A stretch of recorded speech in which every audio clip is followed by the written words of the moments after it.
Hello everyone, ఇలాంటి videos ముందుగా కావాలి అనుకుంటే వెంటనే మా ఛానల్ని సబ్స్క్రైబ్ చేసుకోండి. అప్కమింగ్ రివ్యూలోకి వెళ్ళిపోదాం. ఎపిసోడ్ స్టార్ట్ అవ్వంగానే రోహిణి పగడ్బందీగా అన్నీ సెట్ చేసుకుంటుంది కదా.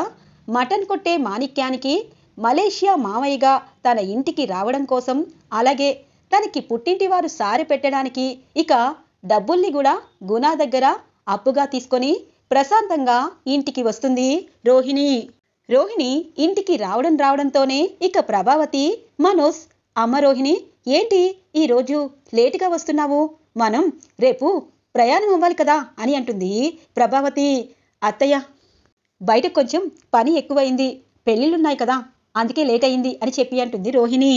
సరేనమ్మా, మనందరం రేపు ఊరు వెళ్తున్నాం కదా, మా అత్తగారి ఊరు. మరి అలాంటప్పుడు నువ్వు అక్కడ అందరికీ లోకు కాకుండా ఉండాలి అంటే మీ నాన్న ఖచ్చితంగా రావాలి కదా అని అంటుంది. అయ్యో అత్తయ్య, మా నాన్నకి బిజినెస్ పని ఉందని చెప్పాను కదా, కానీ మా మలేషియా మామయ్య వస్తున్నారు అని అంటుంది. అవునా నా తల్లే, నిజంగా మీ మామయ్య కూడా కోటీశ్వరుడే కదా, బోల్డ్ బిజినెస్లు పెట్టాడు కదా అని అంటుంది ప్రభావతి. అవునత్తయ్య, ఇప్పుడే ఫోన్ చేశారు, రేపు ఖచ్చితంగా ఇక్కడికి వచ్చేస్తారు అనగానే, అలా అయితే మీ మామయ్యతో కలిసి మన ఊరు వెళ్దాంలే అని అంటుంది ప్రభావతి. మనోజ్, ఇంటర్వ్యూకి వెళ్ళావు కదా, ఓకే అయ్యిందా అని అంటుంది. అయ్యో రోహిణి, చాలా ఇంటర్వ్యూకి వెళ్ళాను, కానీ ఎవరూ కానీ ఉద్యోగాలు లేవని చెప్తున్నారు. అలాగే కింద స్థాయి ఉద్యోగాలు వెతుక్కోవాలన్నా వాళ్ళు కూడా ఇప్పుడు ఖాళీ లేవు అంటున్నారు. అందుకే తిరిగి నీ కోసం ఇంటికి వచ్చేశాను అనగానే, మనోజ్ ఇంకెందుకురా, వాళ్ళ మామయ్య వస్తున్నాడు. మలేషియా నుండి రోహిణి మామయ్య అంటే ఖచ్చితంగా నీ బిజినెస్ కోసం ఆలోచిస్తాడు. ఇక్కడికి వచ్చాక నిదానంగా నీ గురించి చెప్తాలేమ్మా, మీ మామయ్య ఇక్కడికి వచ్చాక మొత్తం నేను చూసుకుంటాను, ఇక మీరేమి టెన్షన్ పడద్దు అని అంటుంది ప్రభావతి. ఇంతలో మీనా ఇక ఇంటికి చేరుకుంటుంది.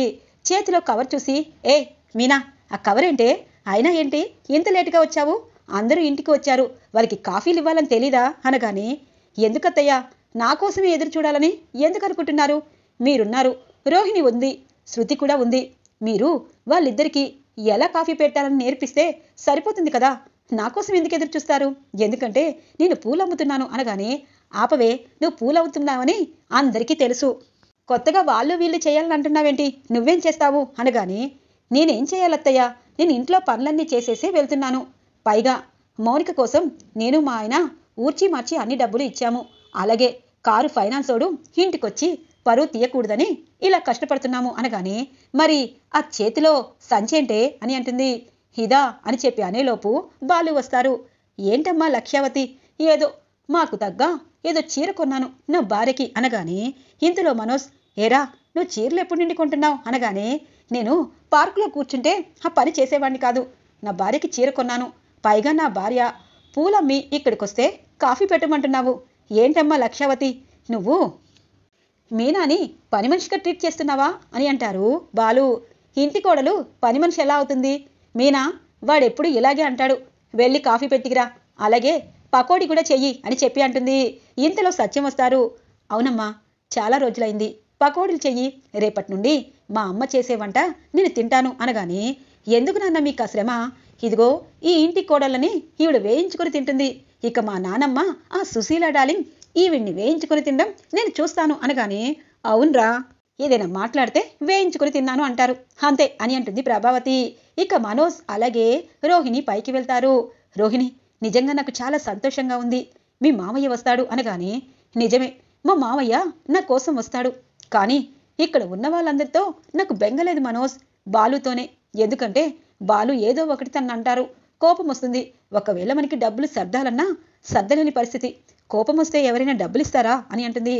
అదంతా నేను చూసుకుంటాలే, అయినా రేపు వెళ్తాం కాబట్టి మా నానమ్మోళ్ళ ఇంట్లో కాబట్టి వాడు మా నానమ్మోళ్ళ ఇంట్లో నుండి ఉండడు, బయటికి వెళ్ళిపోతాడు, ఇక్కడైతే ప్రతిసారి ఇంటికి రావడం నా మీద పడ్డం జరుగుతుంది, అక్కడ సరదా కోసం వెళ్తున్నాం కాబట్టి హ్యాపీగా వాడు ఆ ఊర్లో ఎంజాయ్ చేస్తాడు, ఇక మీ మామయ్య కూడా సంతోషంగా ఉంటాడు అని అంటాడు మనోజ్. సరే, చీర సారెలు అన్నీ తీసుకొస్తాడో లేదో నాకు తెలీదు, కానీ గొప్పవాళ్ళు కదా తీసుకురావచ్చు అనగానే, అవును, మా అమ్మ కూడా చాలా సంతోషపడుతుంది అని అంటారు మనోజ్. ఇక అర్ధరాత్రి అవుతుంది. ఇటువైపు రోహిణి తన ఫ్రెండ్కి ఫోన్ చేస్తుంది. ఏ నాకు భయంగా ఉందే, ఆ మస్తాన్ మాణిక్యం కరెక్ట్ సెటప్ గెటప్లో అలాగే ఇక్కడ దిగాలి, అప్పుడే నా ఇంట్లో నాకు మర్యాద ఉంటుంది, మా అత్తయ్య నన్ను నిజంగా ఎప్పుడు ఇక ఏమీ అనదు. ఇవన్నీ ఆ మాణిక్యానికి చెప్పావా అని అంటుంది రోహిణి. ఇంత అర్ధరాత్రి పూట నాకు ఫోన్ చేస్తే ఏదో అనుకున్నాను. అన్నీ చెప్పాలేవే, మీ ఫ్యామిలీ ఫోటో కూడా ఇచ్చాను. నీకు తెలుసు కదా ఆయన బాగా యాక్టింగ్ చేస్తాడని అనగాని, మేము రేపు మార్నింగే ఊరు వెళ్తున్నాము. ఇక్కడుంటే మా బాలు అలాగే మీనా కనిపెట్టేస్తారు. అందుకే ఊరెళ్తాం కాబట్టి డైరెక్ట్గా ఆ పల్లెటూరులోనే మా మామయ్య మలేష్ మామయ్య దిగేటట్టు చూడాలి అని చెప్పి అంటుంది రోహిణి. సరేలే, అడ్రస్ అనేది ఇవ్వలేదుగా అని అంటుంది తన ఫ్రెండు. అడ్రస్ ఇస్తుంది. సరే ఇప్పుడు ప్రశాంతంగా ఉంది. అలాగే బ్రాస్లెట్, ఇటువైపు తనకి తగ్గ బట్టలు, ఇక అక్కడ ఏదైనా రాయల్టీగా అందరికీ ఇప్పించేటట్టు కొంచెం డబ్బులు, అవన్నీ నువ్వు అతనికి అప్పగించావు కదా అని అంటుంది. అన్నీ నేను చూసుకున్నాలేవే, చెప్పాను కదా ఏదైనా కరెక్ట్గానే ఉంటాడు, నువ్వేమీ టెన్షన్ పడద్దు అని చెప్పి అంటుంది ఇక తన ఫ్రెండు విద్య. ఇక రోహిణి ప్రశాంతంగా నిద్రపోతుంది. తెల్లవారుతుంది. సత్యం ఫ్యామిలీ అంతా సరదాగా అందరూ ఇక బ్యాగులు సర్దుకొని ఇటువైపు సుశీలమ్మ ఇంటికి బయలుదేరడానికి సిద్ధంగా ఉంటారు. ఇదిగో ప్రభా, నువ్వేంటి లాస్ట్ బస్సు వెళ్ళిపోయేదాకా ఇక్కడే ఉంటావా, ఇంకెవరైనా రావాలా అని అంటారు సత్యం. నేను వచ్చేసానండి, ఇదిగో మనోజ్ రోహిణి వీళ్ళు రావాలి అని అంటారు. ఇక బాలు మీనా, నాన్న నేను రెడీ అయిపోయాను. ఏ పార్లరమ్మా ఏంటి ఇంకా లేటు అనగానే, బాలు మా మామయ్య వస్తానన్నారు, ఈ అడ్రస్ ఇచ్చాను అనగానే, అవును మీ మామయ్యకి ఈ అడ్రస్ ఇస్తే ఎలా వస్తారు, ఆయన విమానంలో రాడా అని అంటారు. విమానం కాదు, బస్సులో వస్తారత్తయ్య అనగానే, బస్సులో మలేషియా మామయ్య వస్తారా అని అంటారు. ఇక ఒక్కసారిగా ఒరే, బస్ అంటే మామూలు బస్ కాదు, ఎయిర్ బస్ అని అంటారు మనోజ్. సరే మీరు ఇలా మాటలు తిప్పుతారని నాకు తెలీదు. ఇంతకీ మీ మామయ్యకి ఫోన్ చేసి ఇక్కడ కాదు మన ఊరని చెప్పేవా లేదా పార్లరమ్మా, బస్ వెళ్ళిపోయిందనుకో రేపు వెళ్తాము, అప్పుడు మా సుశీల డార్లింగ్ మనందరినీ ఉతికారేస్తుంది. తన పుట్టినరోజు ఘనంగా జరగాలి, అలాగే ఉగాది పండుగ ప్రశాంతంగా జరగాలి అని అంటారు బాలు. ఇక సత్యం అంటారు, అమ్మ రోహిణి మీ మామయ్యకి మన ఊరు అడ్రస్సు సెండ్ చేయలేకపోయావా అని అంటారు. సరే మామయ్య అని చెప్పి అంటుంది ఇక రోహిణి. ఇక ఆ అడ్రస్సు విద్యకి పెట్టి తనకి సెండ్ చేయమంటుంది. అమ్మయ్య, మా మామయ్యకి వెళ్ళిపోయిందిలే, అదే ఊరు వస్తారు, మనం అక్కడ 10 రోజులు ఉంటాం కాబట్టి అక్కడే ఇచ్చాము అనగానే, ఇంతకీ నీ పార్లర్ని కరెక్ట్గా అప్పగించావా లేదా అని అంటారు బాలు. అమ్మో, ఇక్కడ ఉంటే నా పార్లర్ గురించి, నా జీవితం గురించి, అలాగే నా మామయ్య గురించి, నా అబద్ధపు తండ్రి గురించి ఇదంతా ఈ బాలు కనిపెట్టేస్తే నా బ్రతుకు బస్టాండే. ఇప్పుడు నేను వీళ్ళందరినీ కవర్ చేయడానికి కదా ₹1,00,000 గుణ దగ్గర వాడి మనోజ్కి బ్రాస్లెట్, అలాగే చీర సారే, ఇక పళ్ళు అన్నీ సెట్ చేసుకున్నాను. ఇప్పుడు ఈ బాలుకి షాక్ ఇస్తాలే అని అనుకుంటుంది రోహిణి. ఇక అందరూ సరదాగా బస్టాండ్కి వచ్చి బస్ ఎక్కుతారు సత్యం ఫ్యామిలీ. నాన్న, ఈ బస్ చూస్తుంటే మీరు బస్ డ్రైవర్లా ఉన్నారు కదా, అప్పుడు ఎలా ఫీల్ అయ్యారు అని అడుగుతారు బస్ ఎక్కి బాలు. చూడు బాలు, ఎంతో మందిని గమ్యానికి చేర్చి మళ్ళీ స్టార్టింగ్ దశలోకి తీసుకువచ్చి బస్టాండ్లో బస్సులు పెట్టేదాకా మేము ఎప్పుడూ నిరంతరంగా పనిచేసేవాళ్ళం అని అంటారు ఇక సత్యం. అలాంటి కష్టజీవికి ఇదిగో ఇలా కూర్చుని తినే సర్పావతి దొరికింది. ఎంతైనా సర్పావతి అదృష్టవంతురాలు అనగానే, ఏ నువ్వు అదృష్టవంతుడివి కాదా, నీ భార్య పువ్వులమ్ముతుంది కదా అని చెప్పి అంటుంది. అవును సత్యావతి, ఎందుకంటే నా భార్య పువ్వులమ్మి కష్టం చేస్తుంది, నువ్వేం చేస్తున్నావు, మా నాన్న కష్టాన్ని తిని చక్కగా హ్యాపీగా ఉన్నావు అని అంటారు బాలు. అమ్మో, వీడి కళ్ళు నా మీద పడ్డాయి అని అనుకుంటుంది ప్రభావతి. ఇది ఇలా ఉండగా పల్లెటూళ్ళలో సుశీలమ్మ హడావుడి చేస్తుంది. ఏంటి నా వాళ్ళందరూ వస్తున్నారు, కొడుకు మనవళ్ళతో అందరూ వస్తున్నారు, ఇక నాకు సంతోషమే అని అంటుంది. నీకేమమ్మా, సిటీలో మీ కొడుకు మనవళ్ళు ఉన్నారు, ఇలా మీ పుట్టినరోజులకి పండుగలకి వాళ్ళు వస్తారు, కానీ మాకెవరున్నారు, అందరూ సిటీలోనే ఉంటున్నారు అని చెప్తూ ఉంటారు. ఇంతలో ఇక సత్యం ప్రభావతి అందరూ బస్సు దిగి సుశీలమ్మ ఇంటికి వస్తూ ఉంటారు. ఊర్లో జనాలంతా పలకరిస్తూ ఉంటారు సత్యం కుటుంబానికి, బాలుకి, అలాగే ఇటువైపు మనోజ్, రవి వీళ్ళందరికీ పలకరిస్తూ ఉంటారు. శృతి చాలా హ్యాపీగా చూస్తూ ఉంటుంది. రవి, నిజంగా సిటీలో సంతోషంగా ఉంటాం అనుకుంటాము, కానీ ఇలా ప్రకృతిలో చాలా చల్లగా ఉన్న పల్లెటూరు చాలా సంతోషంగా ఉంటుంది. ఇక్కడ ప్రతి ఒక్కరి జీవితం నోటారా వీళ్ళందరూ పలకరిస్తున్నారు. అదే మన సిటీలో అయితే కనీసం మనం పలకరించినా పట్టించుకోకుండా వెళ్ళిపోతారు. సిటీకి పల్లెటూరుకి చాలా తేడా ఉంది రవి అని అంటుంది. అవును శృతి, కరెక్ట్గా చెప్పావు. పల్లెటూళ్ళలో వాళ్ళకి ఆప్యాయత ఎక్కువ, మనుషులు కనిపించంగానే చాలా ప్రేమతో పలకరిస్తారు. సిటీలోకి వెళ్ళగానే వీళ్ళతో మాకేంటి, వాళ్ళు పలకరించినా మేము పలకమని చెప్పి చాలా అంటే చాలా పొగరపోతారు.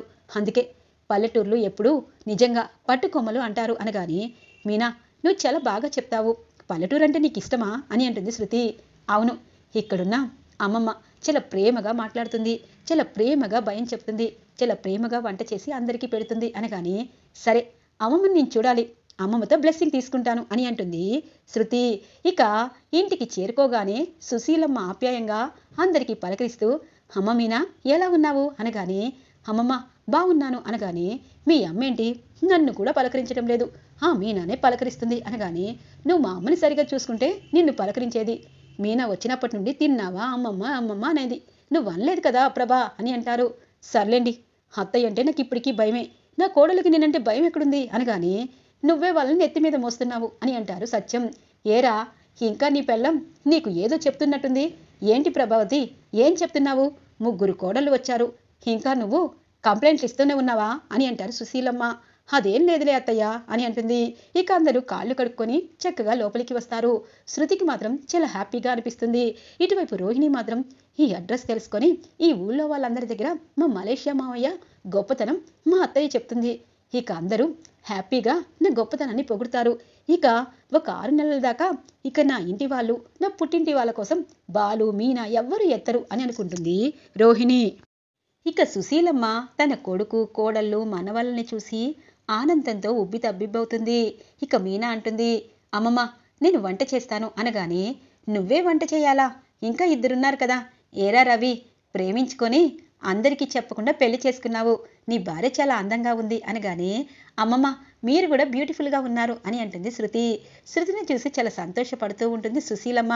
చూడండమ్మా, ఇంటి కోడళ్ళు చదువుకున్నా చదువుకోకపోయినా అందరూ ఒకటిగా ఉండి అన్ని పనులు కలిసి చేయాలి, ఒకరు చేస్తూ ఉంటే మాకు రాదని కూర్చోకూడదు, ఈ ప్రభ అలాగే కూర్చోపెడుతుంది, మీ ముగ్గురి తోటికోడళ్ళు అందరికీ వంట చేసి హాయిగా అందరికీ వడ్డించి ప్రశాంతంగా నిద్రపోవాలి అని అంటుంది.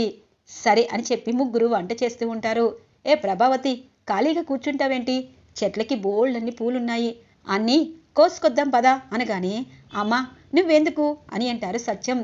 అయ్యో ఖాళీగా కూర్చుంటే లేనిపోని రోగాలు వస్తాయి, ఈ వయసులో నేను ఇలా ఉన్నాను అంటే పళ్ళు చేయడమే కదా, పద ప్రభా అనగానే, అమ్మో బస్సు నుండి ఇప్పుడే దిగాను, కళ్ళు తిరుగుతున్నాయి, కానీ ఏం చేస్తాము, మా అత్తయ్య ఇలా గట్టిగా ఉంటే నేనేం చేయాలి అని చెప్పి ప్రభావతి ఇక బయటున్న చెట్లకి పూలన్నీ ఇక కోస్తూ ఉంటుంది. ఇక అన్నీ కోసుకున్నాక కట్టు అని అంటుంది. అత్తయ్య నాకు రాదు అని చెప్పేలోపు ఇంతలో వంట అంతా చేసేసి మీనా అంటుంది, అమ్మమ్మ నాకు వచ్చిలే అని చెప్పి పూలన్నీ కట్టి ఇటువైపు శృతికి అలాగే రోహిణికి వాళ్ళ అత్తయ్యకి తనకి ఇక జడలో పెట్టుకుంటారు. ఇలా ఇలా పెట్టుకోవాలి, మనం చెట్ల నుండి పూలు తీసుకొని మన అందాన్ని మెరుగుపరుచుకోవాలి, అలాగే గోరింటాకు కూడా రుబ్బి పెట్టాను అందరూ పెట్టుకోండి అనగానే, అమ్మమ్మ ఏంటి మీరు అన్నీ ముందుగానే సెట్ చేసేశారు అని అంటుంది శృతి. మరేంటనుకున్నావమ్మా, పల్లెటూళ్ళలో వాళ్ళు 10 రోజుల ముందే అన్ని పనులు చేసుకుంటారు అని చెప్పి అంటారు. సుశీల డార్లింగ్ నీ గురించి మీ ముగ్గురు ఏం తెచ్చామో చూడు అని అంటారు బాలు. ఏం తెచ్చావురా బడుద్దాయ్ అని అంటుంది సుశీలమ్మ. కేక్ తెచ్చాను అని చెప్పి అంటారు బాలు. ఇక కేకును చూడగానే నాకెందుకురా అని చెప్పి అంటారు. నీకు రేపు పుట్టినరోజు చేయబోతున్నాం, అందుకే ముగ్గురు సిటీకి వెళ్ళి కేక్ తీసుకొచ్చాం అని అంటారు బాలు, మనోజ్, రవి. ఇక అందరినీ చూస్తూ ఉంటుంది. ఇక అందరికీ భోజనాలు వడ్డించి తృప్తిగా సుశీలమ్మ కుటుంబంలో డబ్బు ఉన్నా లేకపోయినా అందరూ కలిసికట్టుగా ఉండడమే సంతోషం. కానీ ముగ్గురు కోడళ్ళ మెడలో 3 పసుపు తాళ్ళు ఉన్నాయి. నా కొడుకు పాపం చాలా కష్టపడ్డాడు, కూతురికి పెళ్లి చేశాడు, కానీ వీళ్ళ ముగ్గురి పసుపు తాళ్ళు దగ్గర నా దగ్గర బంగారంతో చేయిస్తాను. లేదు ప్రభావతి చెప్పింది వాళ్ళిద్దరు కోటీశ్వర్లని, మరి మా బాలుగాడి పెళ్ళానికి ఏమీ లేదు, నా బంగారానంతా తనకి ఇవ్వాలి నా పుట్టినరోజుకి అని చెప్పి అనుకుంటుంది సుశీలమ్మ. ఇంతలో హడావుడి చేస్తూ ఒకతను బయట తిరుగుతూ ఉంటాడు. ఇక బాలు బయటికి రాగానే, నువ్వు మలేషియా మా పాలరమ్మ మేనమాంవా అనగానే, ఓ షిట్ నువ్వెవరు అనగానే, ఈ అడ్రస్ ఇచ్చింది నేనేగా, పార్లరమ్మా ఒరే మనోజ్ అని పిలుస్తారు. ఇక వాళ్ళిద్దరూ బయటికి రాగానే ఇక మస్తాన్ మాణిక్యాన్ని చూస్తారు. మామయ్య అని అంటుంది. ఓ రోహిణి, ఇది పల్లెటూరు, ఇక్కడికి నీకోసం వచ్చేసాను అనగానే ప్రభావతి సత్యం అందరూ ఇక ఆ మస్తాన్ మాణిక్యాన్ని చూస్తారు. మీ మామయ్య అమ్మా అని అంటుంది. అవును అని చెప్పేలోపు కారులో చీర సారెలతో అన్నీ తీసుకొచ్చాను నా మేనకోడలికి అని చెప్పి బిల్డప్ ఇస్తూ ఉంటారు. ఇక రోహిణి కరెక్ట్ టయానికి వచ్చాడు, ఊళ్ళో అందరి దగ్గర నాకు చాలా మర్యాద ఉంటుంది అని అనుకుంటుంది. ఇక మీనా శృతి సంతోషంగా చూస్తూ ఉంటారు. ఇక సారంతా సుశీలమ్మ ఇంట్లో పెడతారు. ఇక అక్కడున్న పనివాళ్ళు, అమ్మో నా రోహిణి నాకు పెద్ద కోడలు సారే ఎంతెంత చూడండి అని చెప్తూ ఉంటుంది గొప్పలుగా. ఇక మీనా అవన్నీ చూస్తూ ఉంటుంది. నా మేనకోడలు భర్తకి ఇలా ఉట్టి చేత్తో ఉంచుతారా? ఈ బ్రాస్లెట్ గిఫ్ట్గా ఉంచుతున్నాను. ఎలాగూ పుట్టింటేసారి వీళ్ళ నాన్న పంపించకపోయినా నేను పంపిస్తాను. అతను రోహిణి కోసం బోల్డ్ డబ్బులు సంపాదిస్తున్నాడు అనగానే, మరే కూర్చోండి కూర్చోండి ఇది మా అత్తగారిల్లు అని చెప్పి మర్యాదలు చేస్తూ ఉంటారు. ఇక రోహిణి వాళ్ళ మేనమామకి రోహిణి చాలా హ్యాపీగా ఉంటుంది.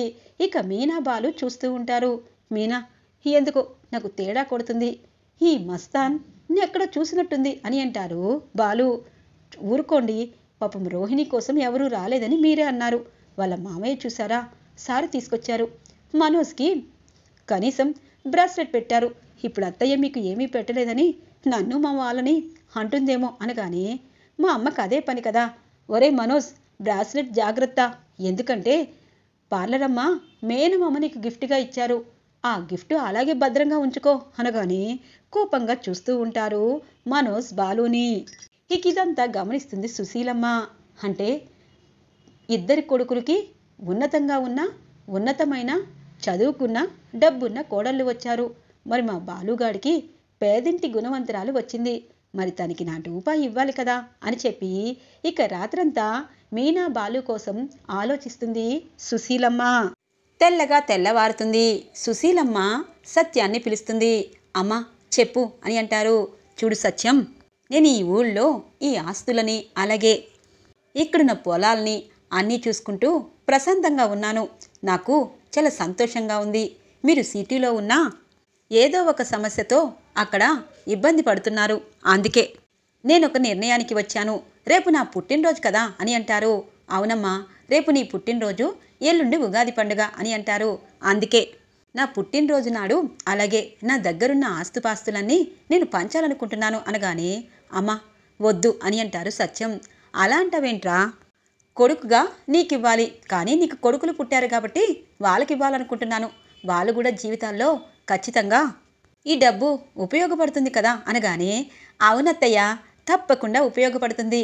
అలాగే నాకు రవ్వల నెక్లెసు చాలా ఇష్టం అని అంటుంది ప్రభావతి. ఆపు, నీకే నా కొడుకు నల్ల పూసలు అలాగే చైన్లు బంగారం అంతా బాగానే ఉన్నావు. చూడు నీ ముగ్గురు కోడల్ని చూస్తుంటే నీకేమీ అనిపించడం లేదా అనగానే, అంటే అత్తయ్య నేనేం చేశాను అనగానే, నువ్వేం చేయలేదు. ఇద్దరి కోడళ్ళు కోటీశ్వరులని గొప్పలు చెప్పుకుంటున్నావు. పాపం మీనా పేదమ్మాయని తన్ని ఎప్పుడు వేధిస్తావు. తన మెళ్ళలో కూడా పసుపుతాడు ఉండడమేంటి? అమ్మా అదంతా ఇప్పుడు చెప్పలే అనగానే, నాకు తెలుసురా, మీనా ఆత్మాభిగాలం గల అమ్మాయి. ఇదిగో మీ ఆవిడే ఏదో అనుంటుంది. చూడు, నీకు బంగారం అన్నా డబ్బున్న వాళ్ళంటే చాలా ఇష్టం, అలాగే కష్టపడేవాళ్ళు పేదవాళ్ళంటే ఇష్టం లేదు, అంతే కదా అని అంటుంది సుశీలమ్మ. అంటే అత్తయ్య ఎప్పుడైనా కొడుకుల వల్ల కట్నాలు వాళ్ళ కోడళ్ళ వల్ల సుఖం ఉండాలని ఏ అత్తకి అనిపించదు. నేను కూడా అనగానే, చాలే నువ్వు తెచ్చిన కట్నానికి ఈ ఇల్లు వాకిళ్ళు పొలాలు నేను కూడగట్టుకున్నాను అనుకున్నావా?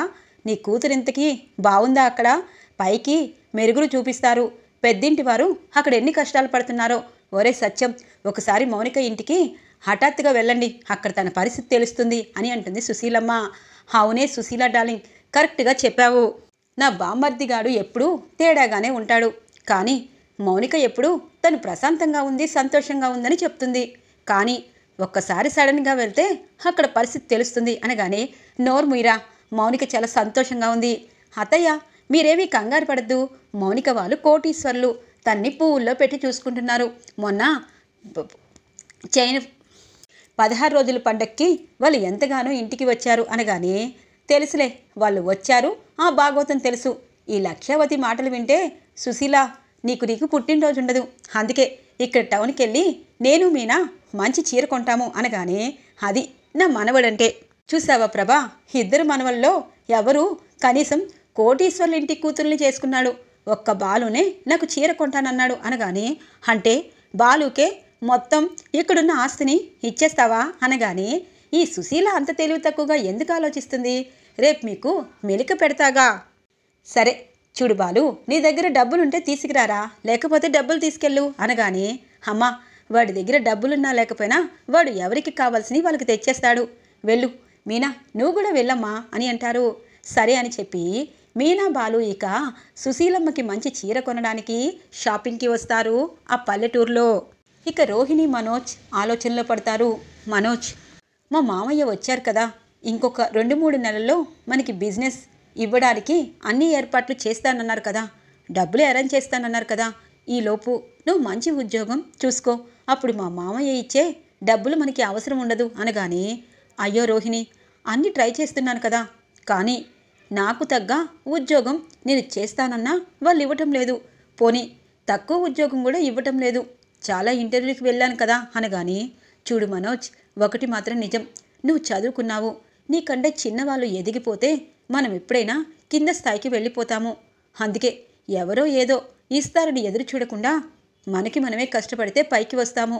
నీకు జాబు లేకపోతే నిజంగా అందరూ చిన్న చూపు చూస్తారు అని అంటుంది రోహిణి. ఇక మనోజ్ పాపం ఆలోచిస్తూ ఉంటారు. సరే మనోజ్, రేపు ఇక్కడ మీ నానమ్మ పుట్టినరోజు కదా, మీనా బాలు చీర కొనడానికి వెళ్ళారు, మరి మనం కూడా ఏదైనా మంచి గిఫ్ట్ ఇవ్వాలి కదా, వెళ్దాం పదా అని అంటుంది. నా దగ్గర డబ్బులు లేవు రోహిణి అనగానే ఇంతలో ప్రభావతి వస్తుంది. ఒరే, నీ దగ్గర ఎప్పుడు డబ్బులున్నాయి? కనీసం మా అత్తయ్య మీ నానమ్మ మనకి ఏదో రేపు ఇస్తానంటున్నారు, దానికోసమేనా నానమ్మకి ఏదో గిఫ్ట్ తేవాలి కదా అని చెప్పి అంటుంది ప్రభావతి. అదేం కాదత్తయ్య, నానమ్మ పెద్దవారు కదా, తనకి మంచి గిఫ్ట్ తీసుకొస్తే సంతోషపడతారు. మనోజ్, నా దగ్గర డబ్బులున్నాయిలే, రా వెళ్దాము అని చెప్పి ఇక రోహిణి మనోజ్ని తీసుకుని వెళ్తుంది. ఇక రవి అలాగే శృతి, నానమ్మ మీకేం కావాలి అని అంటుంది. ఓ శృతి, నువ్వు ఇప్పుడు ఆడపిల్లవి, నానమ్మని కాదు అమ్మమ్మని, నీ భర్త రవికి నానమ్మని అనగానే అవునా, అలా అయితే అమ్మమ్మ నీ పుట్టినరోజుకి ఈ ఇల్లంతా డెకరేషన్ నేను చేస్తాను అనగానే నా బంగారు తల్లే, పెద్దింటి ఆడపిల్లవైనా ఈ ఇంట్లో సంతోషంగా ఉన్నావు. ఒరే రవి, అమ్మాయిని జాగ్రత్తగా చూసుకో, అలాగే రేపు ఉగాదికి మీ ఇద్దరిని పెద్ద పూజలో కూర్చోపెడతాను గుడిలో అనగానే వద్దు నానమ్మా అని అంటారు. అదేంటి రవి, అమ్మమ్మ అంత ప్రేమగా అన్నప్పుడు కూర్చోవాలి కదా, నేను కూర్చుంటాను అని అంటుంది. అది నువ్వు బుద్ధి చెప్పు అని అంటారు ఇక సుశీలమ్మ. ఇలా పల్లెటూరు వాతావరణంలో ఇక సత్యం కుటుంబం అంతా ప్రశాంతంగా ఉంటుంది. 2వ రోజు వస్తుంది. ఇక సుశీలమ్మ పుట్టినరోజుకి హడావుడి చేస్తూ ఉంటారు బాలు. ఇక శృతి రవి అందరూ ఇల్లంతా డెకరేషన్ చేస్తారు. ఇటువైపు రోహిణి అలాగే మనోజ్ ఇద్దరు మంచి గిఫ్ట్ తీసుకొస్తారు. ఇక బాలు రవి తీసుకొచ్చిన చీరనే చక్కగా కట్టుకొని బయటికి వస్తుంది. సుశీ డార్లింగ్, నువ్వు ఇలాగే ఇంకొక 100 సంవత్సరాలు బ్రతికి మా అందరికీ భయంలో పెట్టాలి అనగానే నువ్వు ఉన్నావు కదరా అని అంటుంది. ఇక కేకు అలాగే బెలూన్స్ అన్నీ మనోజ్ అలాగే రోహిణి తీసుకురావడంతో అందరూ సంతోషపడతారు. ఇక చుట్టుపక్కల పల్లెటూరు వాళ్ళంతా వచ్చి అమ్మ సుశీలమ్మ, ఎంత అదృష్టవంతురాలివి, నీ కొడుకులు అలాగే మనవళ్ళు కోడళ్ళు అందరూ నీ పుట్టినరోజు చేస్తున్నారు, మాకు మా భర్తలే చేయట్లేదు అనగానే నోరు ముయ్యండి, పిల్లల్ని భర్తని మనం సరిగా చూసుకుంటే వాళ్ళ పిల్లలే మనం సరిగా చూసుకుంటారు, సరే కేక్ కట్ చేస్తాను అని చెప్పి సుశీలమ్మ కేక్ కట్ చేస్తుంది. ఇక అందరూ చప్పట్లు కొడతారు. ఇక ప్రభావతి సత్యం ఇద్దరు నోట్లో కేకుని పెడతారు. ఇటువైపు బాలు, మీనా, మనోజ్ అలాగే రోహిణి రవి అందరూ ఇక అమ్మమ్మ గారిని హ్యాపీగా పుట్టినరోజు శుభాకాంక్షలు చెప్తూ తన చుట్టూతో తిరుగుతూ ఉంటారు. చాలా సంతోషపడుతుంది సుశీలమ్మ. మనవళ్ళారా, మనవరాళ్ళారా, ఓసే నా కోడలా, నేను చెప్తాను జాగ్రత్తగా వినండి, నా ఆస్తిపాస్తులు తెలుసు, నా బంగారం తెలుసు, అలాగే నువ్వన్నట్టు నీ ఇద్దరి కోడళ్ళు కోటీశ్వరులని చెప్పావు అంటే వాళ్ళు ఎప్పటికైనా వాళ్ళ పుట్టింటి నుండి డబ్బులు తీసుకుని వస్తారు. కానీ పాపం మీనా పేద అమ్మాయి, కానీ మనసున్న అమ్మాయి, వాడు చదువుకోలేదు, అలాంటప్పుడు వాళ్ళకి ఈ బంగారం డబ్బుని ఇస్తే మీరు కాదంటారా అనగానే ఒక్కసారిగా షాక్ అవుతుంది ప్రభావతి. అమ్మా, నీకు నచ్చిన వాళ్ళకి ఇవ్వు, నిజమే ప్రభా అన్నట్టు వాళ్ళిద్దరూ డబ్బున్న వాళ్ళు కదా అనగానే నాన్న అలా అంటారేంటి అనగానే ఆపరా లక్షల మింగినోడా, 40 లక్షలు ఉత్తి పుణ్యానికి పాడు చేశావు, అదే నేను పాడు చేస్తే ఈ లక్ష్యావతి నన్ను ఎప్పుడో కాటేసేసేది అని చెప్పి అంటారు. అత్తయ్య పాపం అలా అంటారేంటి, మనోజ్ రవికి కూడా ఇవ్వాలి అనగాని, నువ్వే చెప్పావు కదా వాళ్ళు కోటీశ్వర్లు పెళ్ళాలు ఉన్నారని, వాళ్ళ దగ్గర నుండి వాళ్ళకి డబ్బులు వస్తాయి. పాపం ఈ కొడుకేం తప్పు చేశాడు, అందుకే ఇక్కడున్న పొలం ఇల్లు అలాగే బంగారం మీనాకి ఇస్తున్నాను, అలాగే మీ ఇద్దరి కోడలికి కూడా అడుగు అనగానే ఇక రోహిణి అబ్బా నేను కోటీశ్వర్లానని చెప్పి అన్నీ ఇలాగే చేసుకుంటున్నాను అనగానే శృతి అంటుంది, ఎస్ నానమ్మ అమ్మమ్మ నువ్వు చెప్పింది కరెక్ట్, మా మమ్మీ నాకు చాలా బంగారం గోల్డ్ డబ్బులు దాచింది, అలాగే మేమిద్దరం కూడా ఉద్యోగాలు చేసుకొని చక్కగా సంపాదిస్తాం. పాపం మీనా బాలునే చాలా కష్టాలు పడుతూ ఉంటారు, కష్టం చేస్తూ ఉంటారు, అందుకే వాళ్ళిద్దరికీ ఇవ్వండి అని అంటుంది శృతి. ఇక మీనాకి బంగారం తన ఆస్తిని రాసిస్తుంది సుశీలమ్మ తన పుట్టినరోజు సందర్భంగా. చాలా హ్యాపీగా ఫీల్ అవుతారు బాలు మీనా. ఈరోజు ఎపిసోడ్లో ఇంట్రెస్టింగ్గా ఎండ్ అవుతుంది ఫ్రెండ్స్. రాబోయే ఎపిసోడ్స్ కోసం మా ఛానల్ని సబ్స్క్రైబ్ చేసుకోండి. Thanks for watching friends.